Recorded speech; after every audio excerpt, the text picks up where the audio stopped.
హరే కృష్ణ. ప్రభుజీ మాతాజీస్ అందరికీ కూడా దండవత్పణం.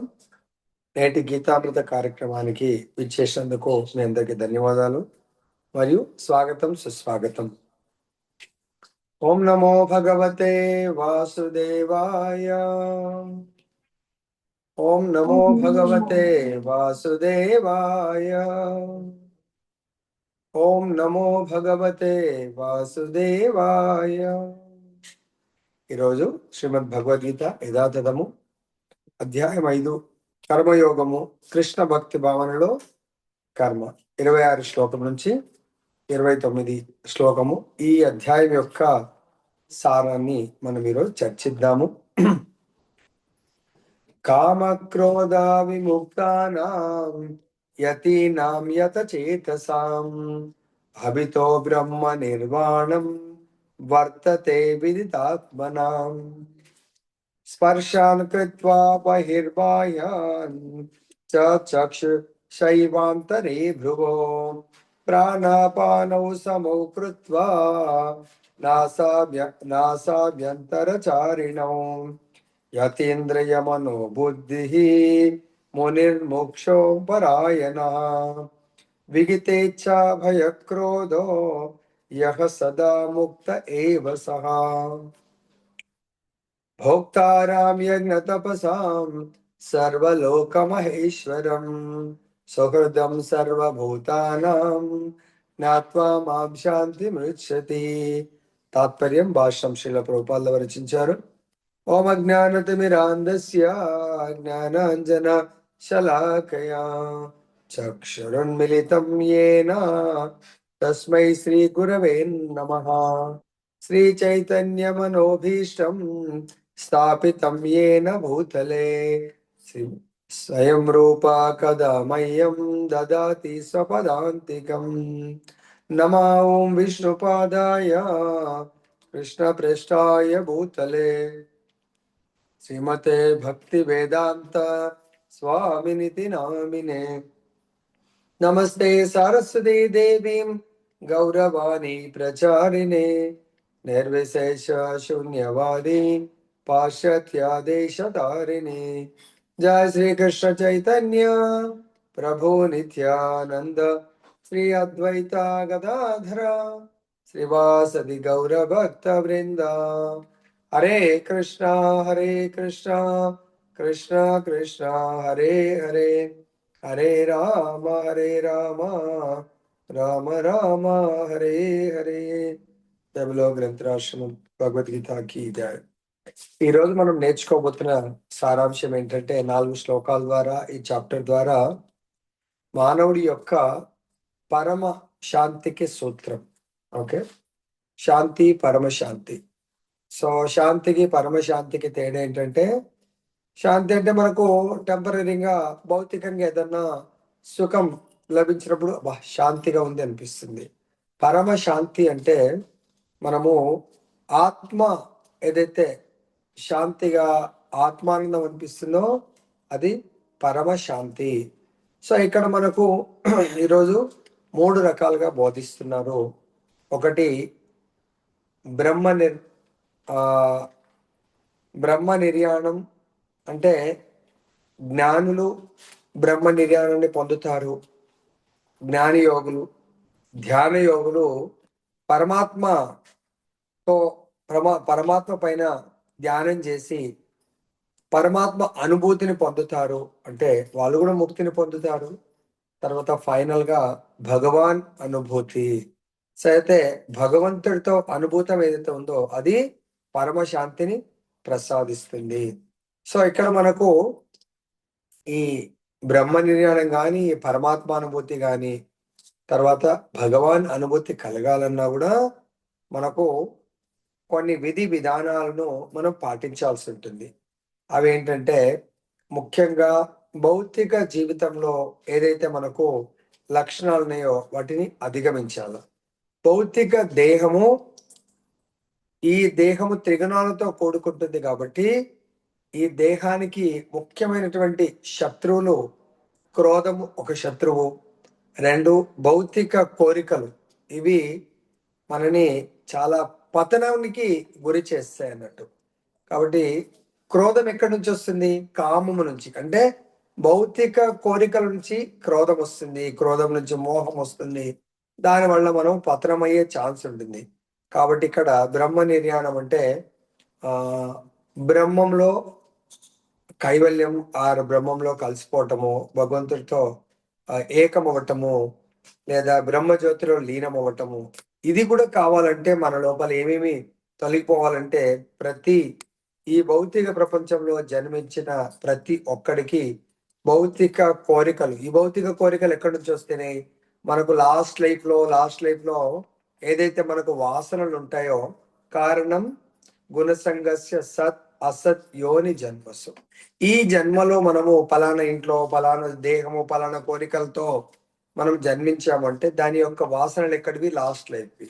అవి ఈ జన్మకు కారణము మనకు లాస్ట్ లైఫ్ లో చేసుకున్నటువంటి కర్మలు. ఆ కర్మలకు కారణము గుణాలు, ఆ గుణాలకు కారణము సాంగత్యం. కాబట్టి ఇక్కడ ఈ భౌతిక కోరికల నుండి, క్రోధం నుండి విడవడాలి. నంబర్ 1 బ్రహ్మ నిర్యాణాన్ని పొందాలంటే. నంబర్ 2 ఆత్మదర్శులు, వాళ్ళు నేను ఆత్మాని భావించుకోవాలి. నంబర్ 3 స్వీయ నిగ్రహము, ఇంద్రియాలను మనము నిగ్రహించుకోవాలి తనకు తానుగా. సో ఏది చేయాలి ఏది చేయకూడదు అనేది మనం తెలుసుకోవాలి. తర్వాత 4th పూర్ణత్వానికై నిరంతరం ప్రయత్నిస్తుండాలి. అంటే పూర్ణత్వము అంటే ఇక్కడ నా యొక్క మానవ జన్మ తిరిగి మళ్ళీ జన్మ మృత్యు జరా వ్యాధి, జన్మము మృత్యువు ముసలితనము వ్యాధులతో కూడుకున్నటువంటి భౌతిక దేహాన్ని తీసుకోకూడదు అనేది మన నిజమైనటువంటి లక్ష్యం. అది మానవ జన్మ యొక్క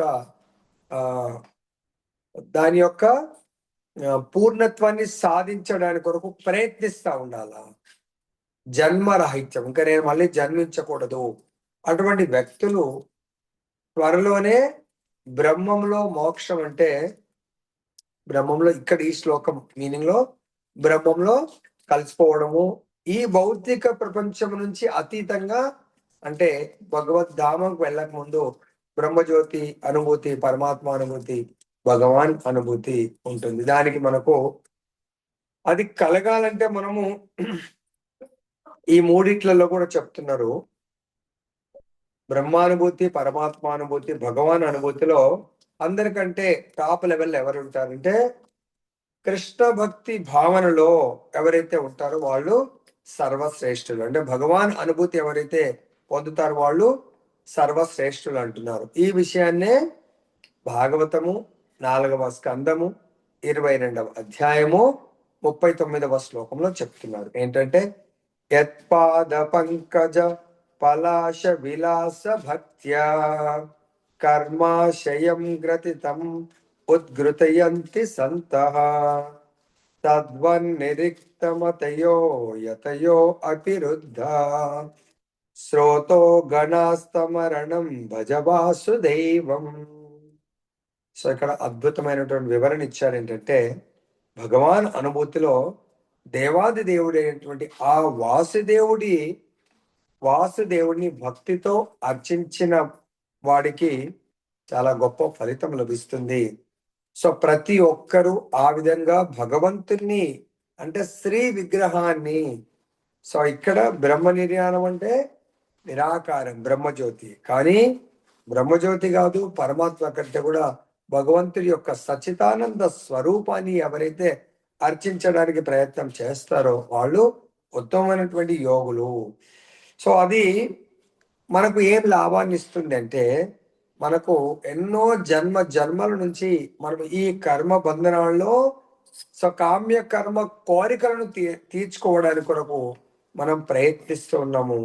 అటువంటి కోరికల అనే పెద్ద పర్వతాన్ని కూడా కేవలము భగవంతుడి యొక్క పాద పద్మల సేవ చేయడం వల్ల, అది ఎలాగైతే భూకంపం వచ్చినప్పుడు మొత్తం భూమి అలా పగిలిపోతుంది, లేకుంటే భూమి అంతా కూడా ఇదవుతుందో అలా అటువంటి కోరికలన్నీ కూడా నశించిపోతాయని చెప్తున్నారు. భగవంతుడి యొక్క పాద పద్మ సేవ ఏదైతే ఉంటుందో అది మనకు దివ్యమైనటువంటి ఆనందాన్ని ప్రసాదిస్తుంది. కానీ ఇది ఈ ఆనందాన్ని ఈ ఎవరైతే ధ్యాన యోగ ద్వారా కానీ జ్ఞాన యోగం ద్వారా కానీ ఇటువంటి ఇంద్రియాల యొక్క వేగాన్ని నియంత్రించలేకపోతున్నారు. ఎలాగైతే జ్ఞానంలో చాలా మంది ముందుకు వెళ్తారు, కానీ దాని యొక్క లక్ష్యం బ్రహ్మజ్యోతి. సో వాళ్ళు భగవంతుడి యొక్క ప్రత్యక్ష సేవ చేయలేకపోతారు. వాళ్ళు కూడా ఒకానొక సమయంలో పతనం అవుతారు. తాత్కాలికంగా మళ్ళీ వాళ్ళు భక్తి యోగాన్ని చేరుకోవాల్సిందే. తర్వాత ధ్యాన యోగుల్లో చాలా గొప్ప యోగుల్లో ఒకరిగా చెప్పుకునేటువంటి విశ్వామిత్రుడు 60,000 సంవత్సరాలు కఠినమైనటువంటి ధ్యాన యోగాన్ని చేస్తారు. కానీ అక్కడ కూడా మనము పతనమయ్యే ఆస్కారము అవకాశం ఉంటుంది. ఇది ఈ ధ్యాన యోగం ద్వారా పరమాత్మ అనుభూతిని పొందాలి. చాలా కష్టం, అంత సులభం కాదు. కానీ ఎవరైతే ప్రత్యక్ష కృష్ణ భక్తి భావనలో భక్తియుక్త సేవలో నెలకొంటారో దానికి ఎగ్జాంపుల్ అంబరీష్ మహారాజ్. ఆయన తన యొక్క దేహంలో ఉన్న ప్రతి అంగం ద్వారా భగవంతుని ఎలా సేవించాలని మనకు బోధించడం జరిగింది. కళ్ళతో భగవంతుని దర్శనం చేసుకోవడము, చెవుల ద్వారా భగవంతుడి యొక్క దివ్యమైనటువంటి నామరూప గుణ లీలల యొక్క శ్రవణం చేయడము, ఈ చేతుల ద్వారా భగవంతుని అర్చించడము, కాళ్ళ ద్వారా భగవంతుడి యొక్క మందిర సందర్శనము, ఈ దేహం ద్వారా భక్తులను ఆలింగనం చేసుకోవడం, ఈ విధమైనటువంటి భక్తి యోగాన్ని అంబరీష్ మహారాజు చేయడము, దాని ద్వారా భగవత్ ప్రాప్తి పొందడము చాలా సులభమైనటువంటి మార్గము, అతి శీఘ్రంగా పొందగలుగుతారు. దీనికి చెప్తున్నారు. అంటే మనం మానవ జీవితంలో ఎలా జీవించాలనేది అద్భుతమైన ఎగ్జాంపుల్స్ చెప్తున్నారు. జంతువుల ద్వారా, జంతువులు కూడా మన అలాగా ఇంత అటాచ్మెంట్ ఉండకుండా ఎలా జీవిస్తున్నాయంటే, దర్శన ధ్యాన సంస్పర్శహై మత్స్య కూర్మా విహంగమా స్వాని అపత్యాని పుష్ణంతి తథా అహమపి పద్మజా. సో కొన్ని జంతువులు చూడడం ద్వారా, ధ్యానించడం ద్వారా, స్పృశించడం ద్వారా మాత్రమే అవి తన యొక్క సంతానాన్ని కనగలుగుతాయి. ఎలా అంటే చూడడం ద్వారా చేపలు, ధ్యానం ద్వారా తాబేలు, పక్షులు స్పృశించడం ద్వారా తన సంతానాన్ని వృద్ధి చేస్తాయి.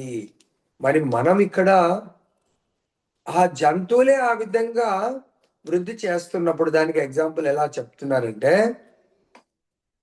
చేపలు కేవలం చూడడం ద్వారా తన సంతానాన్ని పోషిస్తున్నాయి. తాబేలు గుడ్లను భూమి మీద పెట్టి నీళ్ళలో ఉండి ఆ గుడ్ల పైన ధ్యానం చేస్తుందంట. దాంట్లోంచి సంతాన వృద్ధి అవుతుంది. తర్వాత చేపలు, తాబేలు ఆ విధంగా ధ్యానం ద్వారా, చూడడం ద్వారా వృద్ధి చేస్తున్నప్పుడు మరి మానవులు కృష్ణ భక్తి భావనలో భగవంతుడు ఎక్కడో ఉన్నాడు, భగవద్ధామంలో. మరి తాబేలు ఒడ్డు మీద ఉన్న గుడ్లను నీళ్ళలో ఉండి ధ్యానించినప్పుడు తన సంతానాన్ని వృద్ధి చేస్తున్నప్పుడు మనం ఇక్కడ నుండి భగవంతుడు భగవద్ధామంలో ఉన్నటువంటి ఆ భగవంతుడి గురించి మనము భక్తియుక్త సేవ చేసినప్పుడు తప్పకుండా మనం భగవద్ధామానికి చేరుకోగలుగుతాము.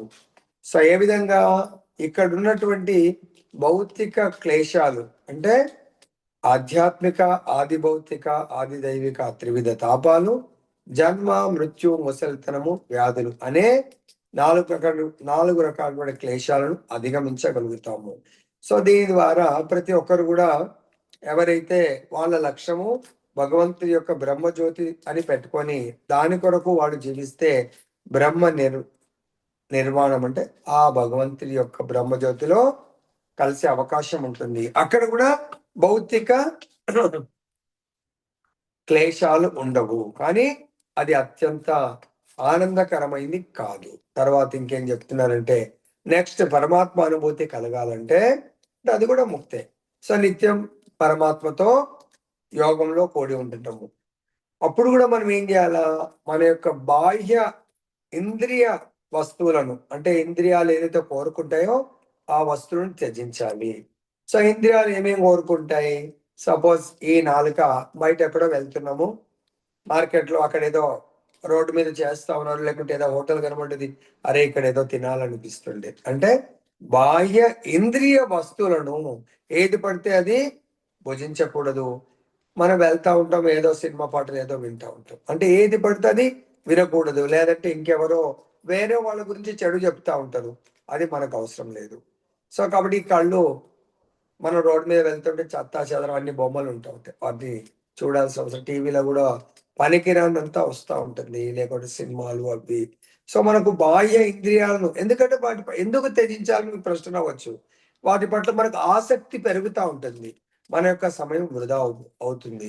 సో కాబట్టి వాటిని త్యజించాలా. తర్వాత ఏం చేయాలా? కళ్ళను, దృష్టిని రెండు కనుబొమ్మల మధ్య కేంద్రీకరించి ఉచ్ఛ్వాస నిశ్వాసలను నాసికా రంధ్రంలో నిలిపి, అదేవిధంగా మనస్సును, ఇంద్రియాలను, బుద్ధిని నిగ్రహించి మోక్షాన్ని కోరుకునే ముని కోరిక, భయము, క్రోధం నుండి బయటపడతాడు. దీనికి సీక్రెట్, కోరికల నుండి, భయం నుంచి, క్రోధం నుండి బయటపడాలంటే ఇంద్రియాలకు సంబంధించిన వస్తువులను త్యజించాలా. అంటే మనకు ఇంద్రియ భోగాలు, సుఖాలను మనకి ఇచ్చేటువంటి కొందరు కాస్ట్లీ బట్టలు వేసుకోవాలనుకుంటారు. Simple living I thinking. దాని కొరకు రూ. 1,00,000 సూట్ వేసుకోవాలా. సో రూ. 1,00,000 వస్తుంది, లేదా 4-5 వేలలో కూడా వస్తుంది. మరి రూ. 1,00,000 వేసుకోవాలంటే రూ. 1,00,000 సంపాదించేంత కష్టపడాలా. సో రూ. 1,00,000 కారులో వెళ్ళొచ్చేమో, సో 10 లక్షల కారులో కూడా వెళ్ళొచ్చు, లేదంటే రూ. 1,00,000 కారులో కూడా వెళ్ళొచ్చు. రూ. 1,00,000 దాని కొరకు అంత అంటే భౌతిక వస్తువులు ట్రావెలింగ్ కొరకు ఎంత అవసరమో దాన్ని యూజ్ చేసుకోవాలని మనకి ఇక్కడ దాని కొరకు మన సమయం అంతా కూడా వృధా చేసుకునే అవకాశం ఉంటుంది. కాబట్టి ఇక్కడ మన ఇంద్రియాలను, బుద్ధిని నిగ్రహించి మోక్షాన్ని కోరుకునే ముని, ఎవరైతే మోక్షాన్ని, భగవంతుడి యొక్క ప్రాప్తిని కోరుకునే ముని ఇక్కడ కోరికలను, భయమును, క్రోధం నుండి బయటపడాలి. సో ఆయన ఏ విధంగా బయటపడతాడు? పైన ఎగ్జాంపుల్ చెప్పారు. బాహ్య ఇంద్రియ వస్తువులను, ఇంద్రియాలు ఏదైతే కోరుకుంటాయో వాటిని త్యజించండి. మరి ఎలా త్యజిస్తాం మనము? భగవత్ ప్రీత్యర్థమైనటువంటి వాటిని మనము కోరుకోవాలా. భగవంతుడి ఏదైతే మనకు రికమెండ్ చేయనివి, భగవంతుడికి ఇష్టం లేని వాటిని మనము త్యజించాలి. సో ఇంకా ఇక్కడ మనకి ఏం చెప్తున్నంటే, ఎవరైతే కృష్ణ భక్తిలో నెలకొని ఉంటారో వాళ్ళు వెంటనే ఆధ్యాత్మిక రూపాన్ని, అంటే భగవంతుడి యొక్క దివ్యమంగళ స్వరూపాన్ని అర్థం చేసుకోగలుగుతారు. ఏ విధంగా? ఎవరైతే భగవంతుడి భక్తియుక్త సేవ ద్వారా మాత్రమే భగవంతుని అర్థం చేసుకోగలుగుతారు. దీనికి ఆచార్యులు ఏం చెప్తారంటే, ఆ భగవంతుడి యొక్క సేవ దేని వల్ల వస్తుంది? మనకు 4 విషయాలు అర్థం చేసుకోవాలి ఇక్కడ. భగవంతుడి యొక్క నామము ద్వారా భగవత్ సేవ దొరుకుతుంది. భగవత్ సేవ ద్వారా, భగవంతుడి నామం ద్వారా భగవంతుడి రూపం ప్రకటమవుతుంది. భగవంతుడి రూపం ద్వారా భగవంతుడి ధామం ప్రకటమవుతుంది. భగవంతుడి ధామం ద్వారా భగవంతుడి యొక్క లీలలు ప్రకటమవుతాయి.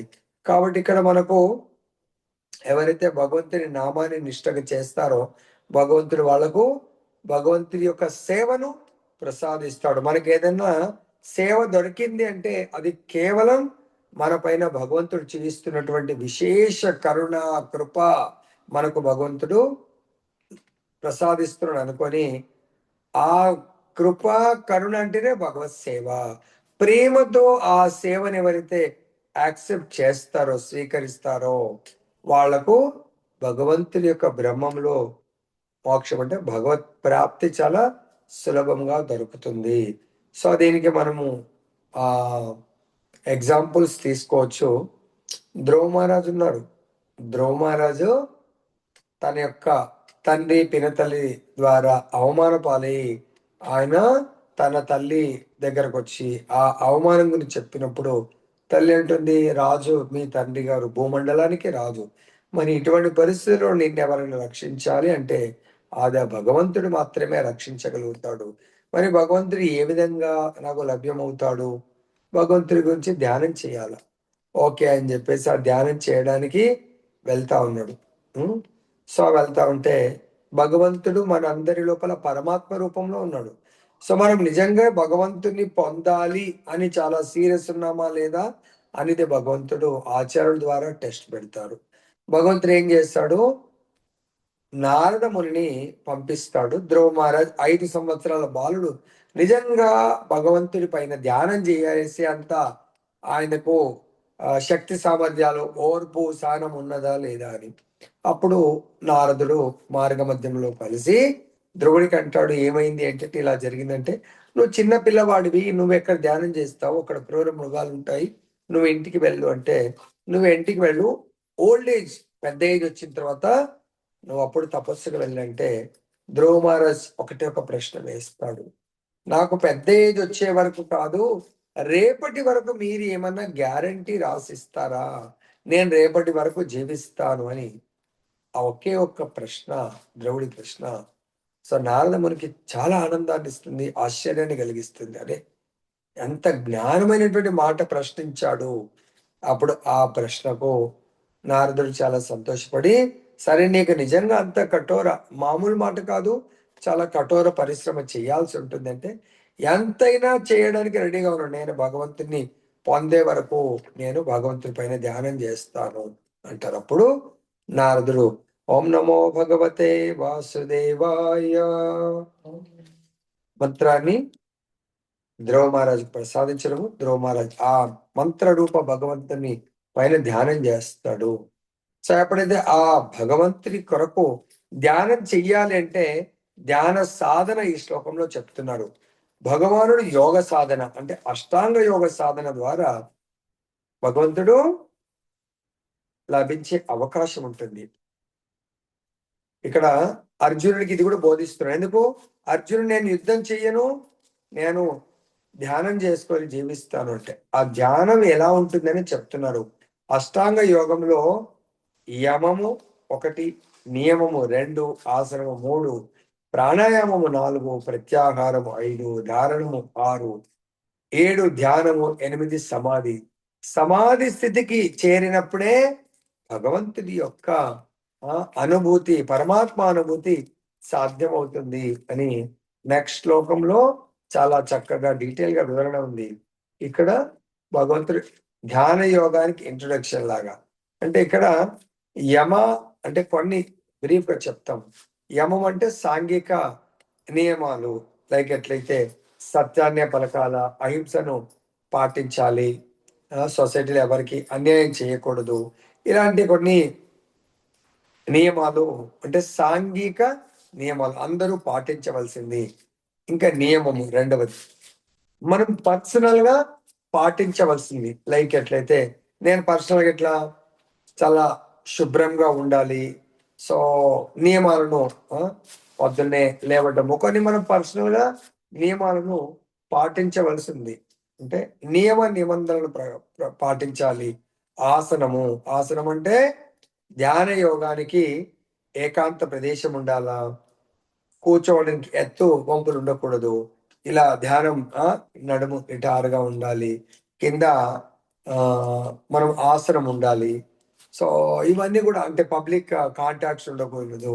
ఈ విధంగా మనము ధ్యానం చేయాలి. అంటే పైన మనకు చెప్పినట్టుగా కళ్ళను, దృష్టిని 2 కనుబొమ్మల మధ్య కేంద్రీకరించి శ్వాస, ప్రాణాయామం, ఉచ్ఛ్వాస నిశ్వాసం నాసిక నిలిపి, సో ఈ విధంగా ఇవన్నీ కూడా చేసినప్పుడు మాత్రమే పరమాత్మ అనుభూతి మనకు కలుగుతుంది. కానీ కలియుగంలో అది చాలా సాధ్యం కాదు. ఇంకేం చెప్తున్నారు ఇక్కడ, ప్రత్యాహార పద్ధతి అంటే ప్రత్యాహార పద్ధతి ద్వారా మనిషి శబ్దము, స్పర్శ, రూపము, రసము, గంధం అనే ఇంద్రియ విషయాలను తరిమివేయాలి. సో ప్రత్యాహార పద్ధతి తర్వాత ఇంకా ఈ దృష్టి అంతా కూడా ఈ కనుబొమ్మల మధ్య కేంద్రీకరించాలి. కళ్ళను పూర్తిగా మూసి కొందరు ఇలా మూసి ధ్యానం చేస్తూ ఉంటారు. మూయడం అంటే నిద్రలోకి వెళ్ళిపోతారు, తెరవడం అంటే ధ్యానం చేయలేరు. సో ఇక్కడ ఏం చెప్తున్నారు, సగం అలా మూసి తెరవడం అలా ఉంటూ ధ్యానం చేయాలి. తర్వాత ఎటువంటి ఇంద్రియ విషయాల పట్ల ఆకర్షణ ఉండకూడదు. వాయువును దేహంలో పైకి వెళ్ళే కిందికి వెళ్ళే వాయువులను సమం చేసి పైకి వెళ్ళకుండా కిందికి వెళ్ళకుండా వాటిని నాసికలోనే బంధించాలి. ఇటువంటి కఠినమైనటువంటి యోగ సాధన ద్వారా ఇంద్రియాలపై నియంత్రణ సాధించాలి. తర్వాత బాహ్య ఇంద్రియ వస్తువులను దూరంగా ఉంచి, అంటే బయట ఏదైతే ఇంద్రియాలు కోరుకునే వస్తువులను దూరం ఉంచినప్పుడు మాత్రమే బ్రహ్మంలో మోక్షం అంటే ఆ పరమాత్మ అనుభూతి మనము చేసుకోగలుగుతాము. లేదంటే పరమాత్మ అనుభూతి కావడం చాలా కష్టం.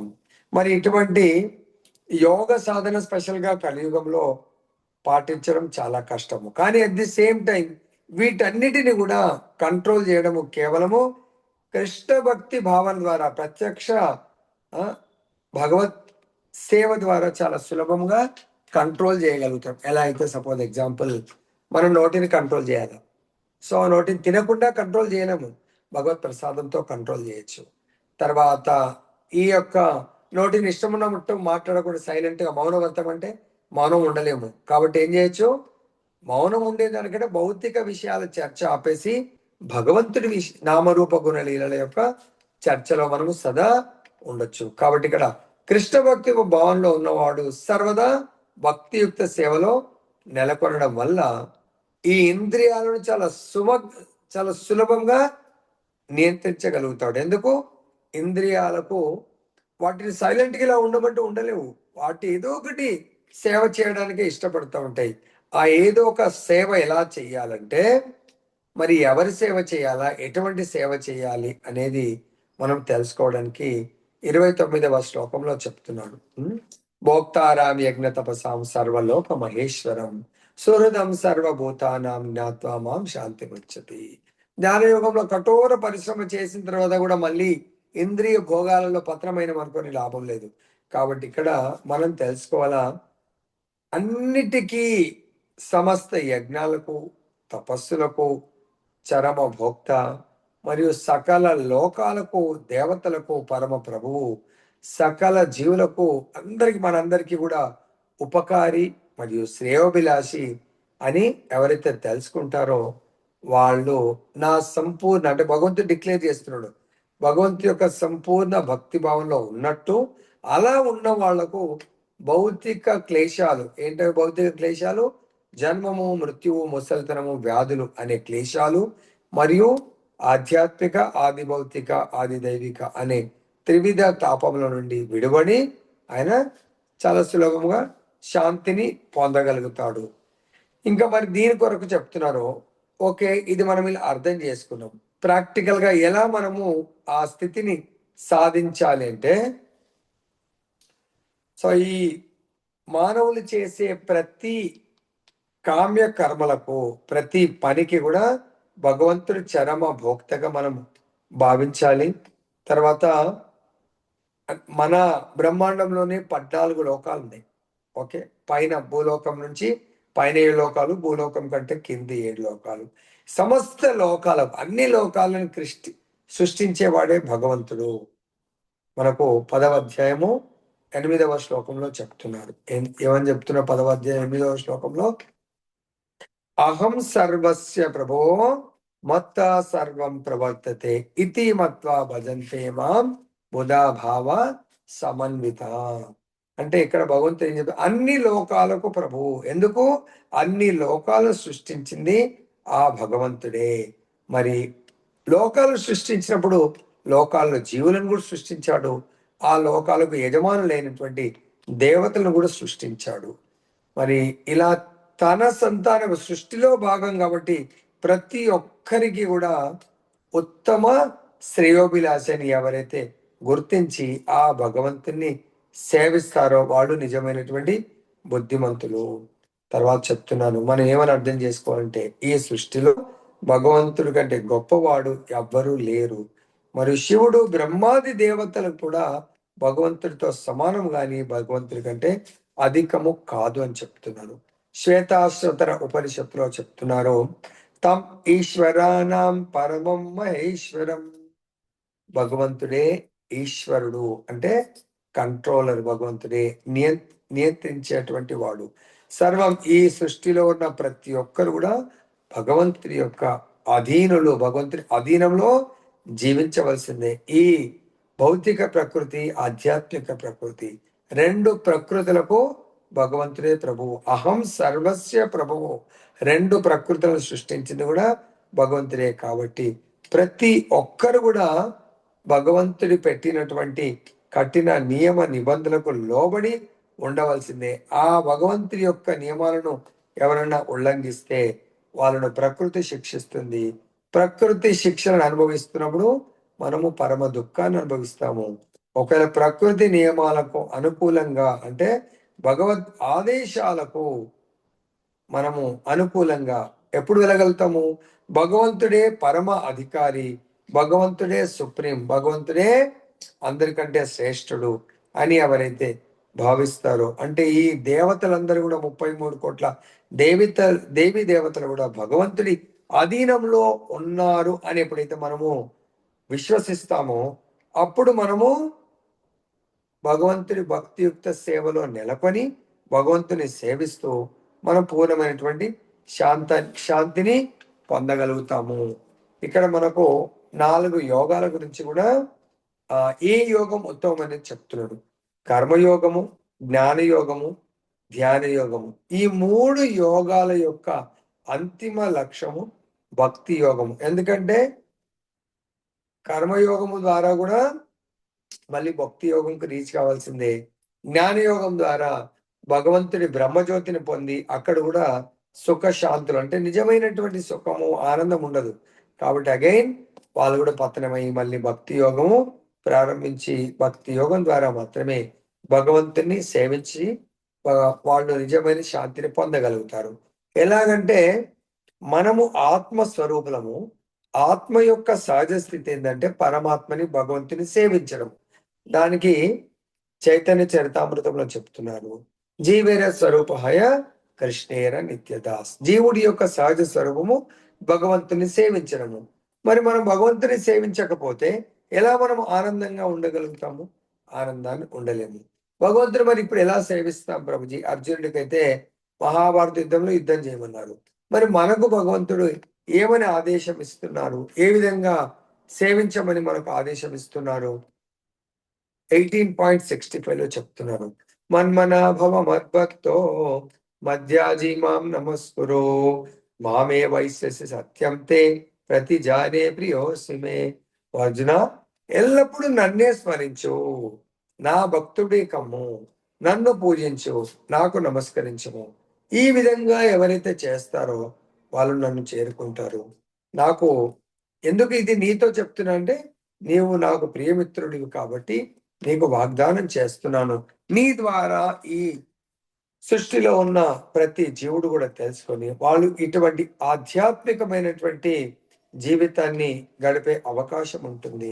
కాబట్టి ఎవరైతే ఈ విధంగా తన అస్తిత్వాన్ని అంటే తన యొక్క స్థితిని, ఇప్పుడు మనమేమో అసహజమైనటువంటి జీవితాన్ని గడుపుతున్నాం. అంటే భగవంతుని మర్చిపోయి భౌతికమైనటువంటి భవబంధాలను గుర్తుపెట్టుకొని వాళ్ళ కొరకు జీవిస్తున్నాం. అది అన్యాచురల్ లివింగ్ స్టైల్, సహజమైన జీవన విధానం కాదు.